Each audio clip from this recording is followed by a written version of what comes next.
Hi, I'm Kim with RAIDLOG.com, and we're excited to share some great new features that just came out in our October 2022 release. But before I dive into that, I'd like to address a very common user question that we get, and it's this. Is it okay if I manage my production projects with the beta of RAIDLOG.com? And the answer is yes, of course. We've been in beta, but will be officially launched as of December 1st at the PMI Global Summit. Your beta instance of RAIDLOG.com and all of your RAID logs are already on our production infrastructure and will continue to be available to you for free forever. So please feel free to use RAIDLOG.com right now for all of your production projects. We do. Now, on with the features. First, we have our all up grids. We're already miles ahead of your old spreadsheet-based RAID log in that now you can aggregate items across all of your RAID logs in our all up grids. You can find them at the top of the left side navigation bar under All Up.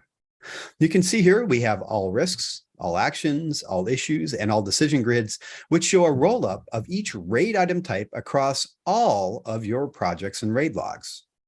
Plus, we have an all RAID items grid, which shows all the items across all RAID logs in a simple view. And for all of these all-up grids, of course, you can export them to CSV if you need to. Next feature, tab navigation.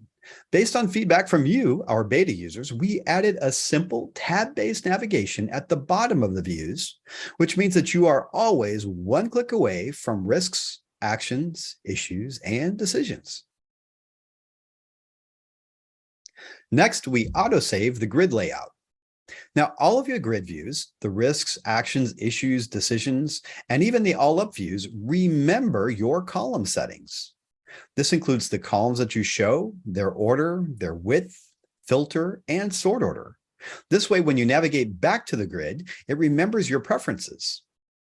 Click on Restore Defaults link above the grid to revert back to the system default. And finally, tag filters. We love the tag feature at RAIDLOG.com.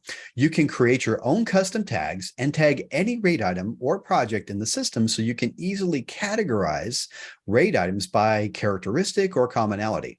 And now you can filter objects by those tags in a grid view.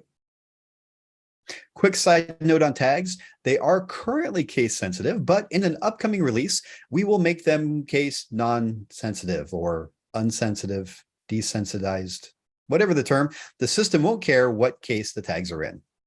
And that's our October release. If you haven't done so yet, come sign up for RAIDLOG.com for free and check out the project management tool specifically designed to take some of the pain out of project management by providing a super powered version of the tried and true PM tool, the RAIDLOG, reinvented for digital delivery.